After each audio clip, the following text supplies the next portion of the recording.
Hey there, so let's get physical. Get Up and Go Challenge, day 12, Sharon Horne-Ellstrom here. Hope you used yesterday as a catch-up day. I want to apologize, but I don't. It's the first day I've taken off since Christmas last year, Christmas of 2019, and I was having a sleepover with my granddaughter, and we just decided we needed a catch-up day and a free day, and did a bunch of stuff with the family, which was really, really fun and recharging, and right back at it today. Plus, 10 days in, about a third of the way in, I forget I go every single day, and I forget that everybody doesn't work at the same pace that I do, or doesn't learn and grow at the same pace I do, and we need to take time off along the way to catch up, catch our breath, go back and revisit some things that we've talked about that we maybe didn't dig into deep enough. So today we will get back into, or we will really dive deeply into our SOAP framework with the S from SOAP. And I'm going to teach you a tool, which is also another framework called the who, what, where, when, why, and how that I learned in journalism. I'm going to teach you that, and then we'll dive into today's example. And I'm going to give a specific example. And I said, let's get physical because of I guess I got the keys here, of the 7 main areas of our life: physical, mental, emotional, spiritual. Those are all kind of health related, right? Financial too. We all think about our financial health, our physical health, our mental health, our emotional health, our spiritual health, and especially our physical health. And then relationships and contribution. Of those 7 areas, a lot of them have to do with our health. So I'd like to start with physical, and I'll share why as I go into my story and my situation, what it is currently, and then what I want it to be, and why I like to start with physical. You depending on what's going on in your life, maybe financial challenges are more important to you and more critical and more urgent right now. So you want to start with that.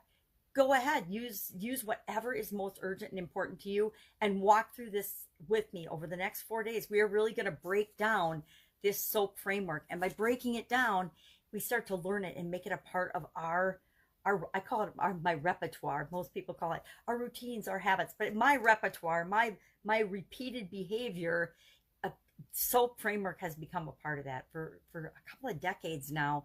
I have been using this same process. I didn't always call it the SOAP process, although I probably could have, but I didn't.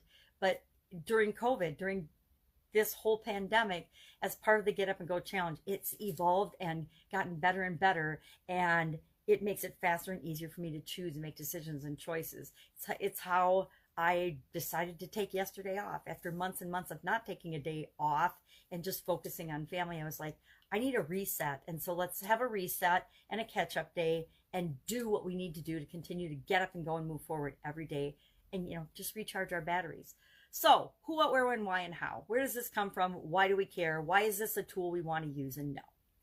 Because it is a tool. It's the tool I learned in high school, way back in high school, which is like over 45 years ago, right? And so it's something I personally use for a lot of things and a lot of different situations, and for a really, really long time. Why have I used it? Because it works and it's powerful. When we find a framework that fits and works for us, we continue to use it over and over and over again. Why? Because it makes our life simpler, easier, faster. It helps us to make decisions. It helps us to feel better about our decisions and our choices. So the 5 W's and an H is from journalism. I learned it as part of journalism in high school, where when we were writing a story, when we were investigating something, when we were diving into something, when we were trying to figure out all of the facts, back when journalism was about facts, not about propaganda like in the Nazi days in America. Who, what, where, when, why, and how were the 6 questions you would ask and answer in every newspaper article, in every story that you wrote. And it's still the things people want to know today, although we're not getting a whole lot of that. We want to know who's involved. We want to know what the story is. We want to know why. We want to know what happened. We want to know why it happened. We want to know where it happened. Where did it take place? I mean, if it took place in some really remote place that will never have any impact on us, although we're a global world right now, it's going to be less important and we're less likely to tune into it than if it happened in our hometown, or goodness gracious, in our neighborhood. And then how about it? So whatever story or situation we're looking into, we want to ask those 6 questions: who, what, where, when, why, and how. Same is true, and we can apply this to the S in our SOAP framework. S stands for story or situation. A story describes a situation. So why would we not want to ask ourselves who, what, where, when, why, and how? Well, the who is always me. It's always you. Who is involved in the story? Well, it's your story. It's my story. So the who is always you, or in this case, me. What's going on? What's the situation? That's the current situation. We want to know the facts around and the reality around what's going on. Guess what? Who determines our reality? We do, right? You determine your reality. I determine my reality. But the story I tell myself of what's going on in my current situation, that is my reality. And it is your reality as well. So we want to ask ourselves who, what, where, when, why, and how about our current situation, about the story. So in this instance, if we're studying and working on our physical well-being, our physical body, what's the story we're telling ourselves? What is the story I am currently telling myself about my physical condition? And when I say physical condition, you get to define that however you want, but I think my nutrition, what I'm eating, my hydration, what I'm drinking. I noticed that over the last few weeks, I have been consuming a ton of coffee instead of all my water. And that's just my current situation. I'm drinking probably 6 to 8 cups of coffee a day again, and I've really upped my coffee consumption. And when I up my coffee consumption, I tend to reduce my water consumption and my hydration. So hydration, energy is huge to me. And the reason I eat and drink and take supplements and do everything that I do, and then it also involves is because of I want energy. And then the other thing I think about is movement and flexibility and physical ability to get out and go, right? To get up and go. How do we get up and go if we literally don't have the energy or the physical ability to get up and go? So it's our movement, it's our hydration, it's our energy, it's our nutrition, what we're eating, and you know what we're feeding our body from a term in terms of actual food and supplements. I actually busted myself with Oreos at my workstation here, and I'm like, where did these come from? Well, I had my granddaughter over and she was here with me, and so I'm going to blame her, but I probably had those Oreos for something. I don't know why. Doesn't matter, but that also feeds into my current situation. So who, what, where, when, why, and how. Who, me, physical situation. What's going on? Now, if I take off my rose-colored glasses and I really look at what's going on, and let's just say I want to look at my current situation right now. Since COVID started, I have gained weight. Since COVID started, I have had more challenges with my knee and with my joints. Since COVID started, my stress level has gone up, and that can be emotional and minds and spirit, mental as well, and spiritual, but it does impact my physical well-being because stress has a physical component. It manifests itself. It shows up in our bodies in all different ways. Mine is I get this little creak in my neck and my back. It's just this weird little stress point, and that's how I know I'm feeling more stress. Now, since my granddaughter went to school, and my daughter, we had the night off yesterday, and we sat around the fire, and she was saying, you know, the reason this you're feeling more stress is because even though it was stressful to have Etta with you, that's my granddaughter's name, it made it so that you would structure your work in the morning, you would hang out with her all day, you'd go for a walk after she left, and then, you know, it was dinner time, and then get ready for the next day. So all your time was filled, and you didn't have time to think about or worry about or fill in any way. And she's absolutely right. I'm one of those people that I am stressed out when I don't have a good plan and organization for my time. So physically, that's been impacting me as well.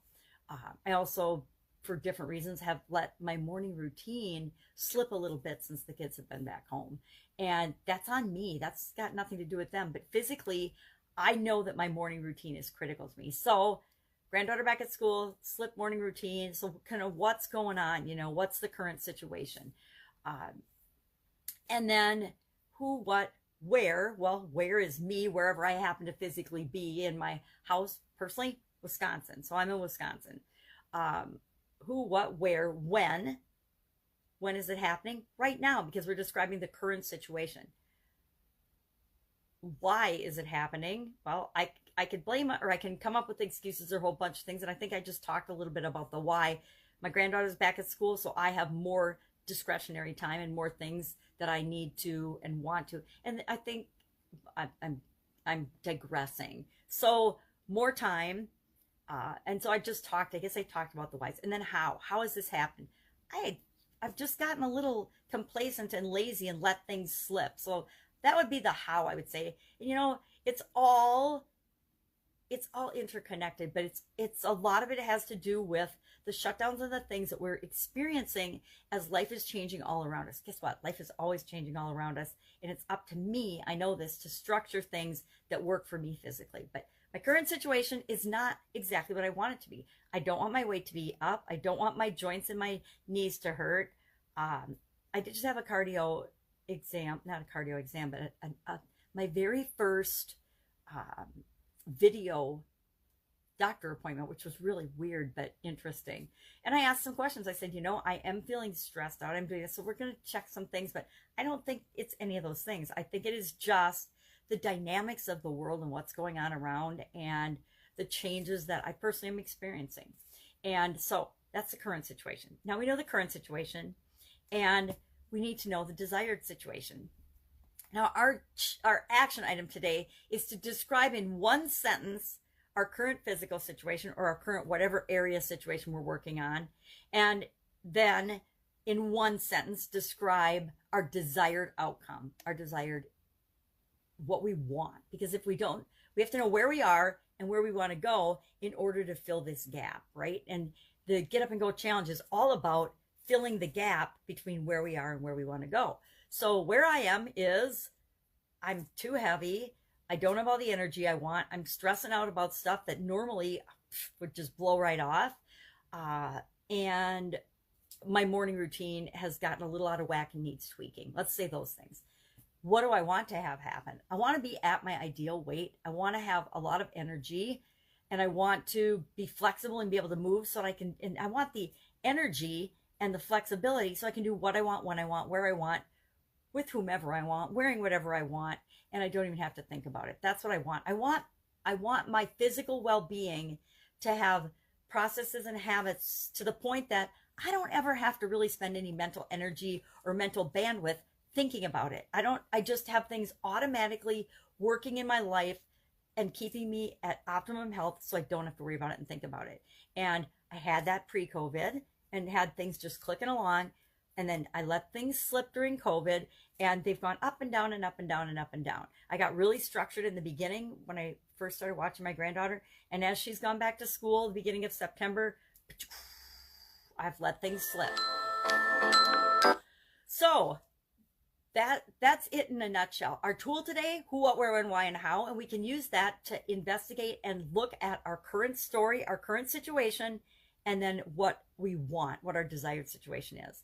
So current situation, I guess I just described this. I don't need to do it again. But that's what our assignment is today. One sentence of each on where you are now and what you want. Maybe I lost my job.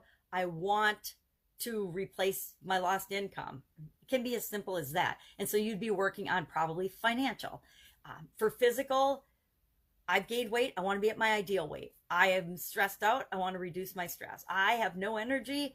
I want to have enough energy to do what I want, when I want, where I want, with whomever I want, wearing whatever I want. So whatever it is for you, a sentence beginning, sentence of where you are, what you want.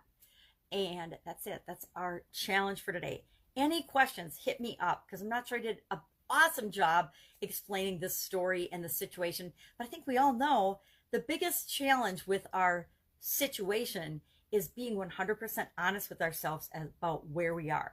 Like if I were to go step on the scale, which my challenge is I can't see the scale these days, but if I were to get on the scale, I guarantee that my weight is not my ideal weight. How do I know? My clothes are tight. They don't fit. That's pretty easy. And that means I've gained weight. It doesn't mean anything else. Or I'm doing the wrong kinds of exercise and my body's switching around, but I know 100% that I've gained weight. So that is it. Have an awesome day. I'll be with you tomorrow with the O, which is my favorite part.